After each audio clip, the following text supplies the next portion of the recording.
আমি আলেমদেরকে দিয়ে উদাহরণ দেব, সাধারণ মানুষের দিকে যাব না। আগেই বলছি আল আকলু তাকফিহিল ইশারা, যারা বোঝার ইশারাতে বুঝে নেবেন। আমি আমাকে দিয়ে উদাহরণ দিচ্ছি। যেমন আমি মুফতি সাহেব হয়েছি, আমার কাছে আমার একজন মানুষ আসলো, একজন কাছের বন্ধু আসলো, এসে বলল, দোস্ত আমাকে একটা মাসআলা দাও। আমি মাসআলাটা জানি যে এই মাসআলাটা তার বিপক্ষে যাবে, কিন্তু আমার বন্ধুর চেহারার দিকে তাকায়া আমি তার পক্ষে মাসআলা দিলাম, ভুল মাসআলা।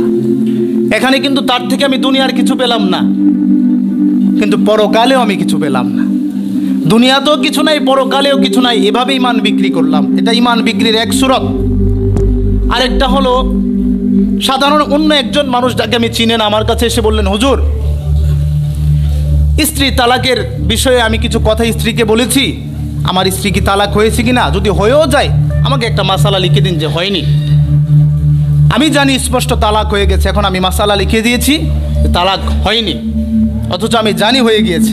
সে ব্যক্তি আমাকে কিছু টাকা পয়সা দিল, এই যে দুনিয়ার কিছু পেলাম, আমার পরকালটাকে বিক্রি করে দিলাম।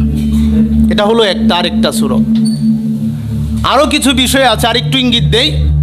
আমরা সবাই হাদিস পড়েছি, এই হাদিসটা সবাই প্রায় জানি, মান তাসাব্বাহা বিকৌমিন ফাহুয়া মিনহুম।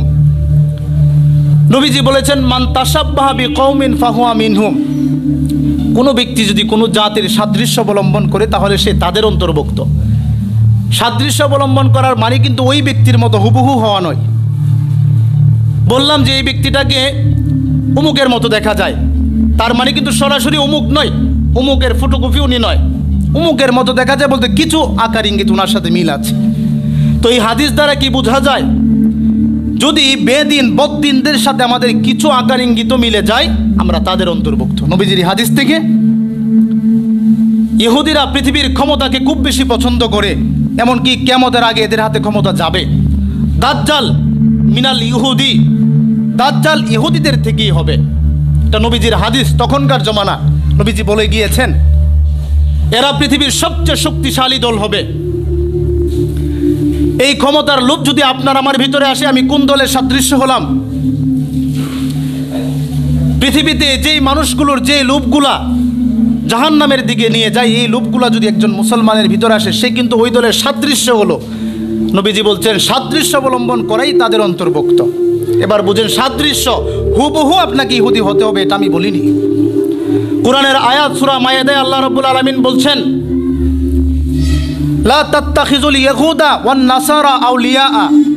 তোমরা ইহুদি এবং নাসারাকে কখনো অভিভাবক বানায়ও না, তাদেরকে মডেল বানায়া তোমরা নিজেদের পথ অবলম্বন পথ চলিও না, তারা তোমাদের মডেল হতে পারে না। আল্লাহ তাআলা বলছেন, তোমাদের মধ্য থেকে মাইয়াতাওয়াল্লাহুম মিনকুম, তোমাদের মধ্য থেকে যারা তাদের সাদৃশ্য অবলম্বন করে, ফাইন্নাহু মিনহুম, সে তাদের অন্তর্ভুক্ত। আল্লাহ তাআলা বলছেন, ইহুদি এবং খ্রিস্টানকে তোমরা অভিভাবক বানায়ও না, তোমাদের মধ্য থেকে কেউ যদি তাদেরকে ফলো করে তাহলে সে তাদের অন্তর্ভুক্ত। আর ইহুদি খ্রিস্টানদের পরিণাম যেটা হবে, আপনার আমার পরিণাম সেটাই হবে, আমরা যদি তাদের অন্তর্ভুক্ত হই। এই হলো আজকের কিছু কথা, যে আমরা পৃথিবীতে যখন চলবো মুসলমানকে ফলো করব। কেননা নবীজি সাল্লাল্লাহু আলাইহি ওয়াসাল্লামকে আল্লাহ তাআলা আমাদের আদর্শ পুরুষ হিসাবে পাঠিয়েছেন, উনাকে ফলো করব। আল্লাহ তাআলা বলছেন, লাকাদ কানা লাকুম ফি রাসূলিল্লাহি উসওয়াতুন হাসানা, তোমাদের জন্য তোমাদের রাসূলের মধ্যে রেখেছি উত্তম আদর্শ। এজন্য আমার বন্ধুরা, ইহুদি এবং খ্রিস্টানদের কিছু কালচার আছে, যেটা এখন বর্তমানের মানুষ খুব ভালো করে বুঝে। বর্তমানের মানুষ এটা খুব ভালো করে বুঝে। এদের একটা স্বভাব, আমি আগে বললাম যে এদের উপরের রূপটা অনেক ভালো। এখনো পৃথিবীতে অনেক ইহুদি আছে, আপনি চিনবেন না, দেখলে এরা মুসলমান না ইহুদি, এদেরকে চিনবেন না। শুধু উপরের রূপটা তাদের ভালো, কিন্তু ভিতরের কলবটা নষ্ট। আপনার আমার চালচলন এমন হতে হবে যেমন ভিতর এবং বাহির দুটোটাই পবিত্র থাকতে হবে। এবং তাদের কিছু কালচার আছে, সেই কালচারগুলো আমরা অবলম্বন করব না, আমরা গ্রহণ করব না। তাদের কিছু রীতিনীতি, তাদের কিছু অভ্যাস, তাদের কিছু স্টাইল আছে, এগুলো আমরা কখনোই ফলো করব না।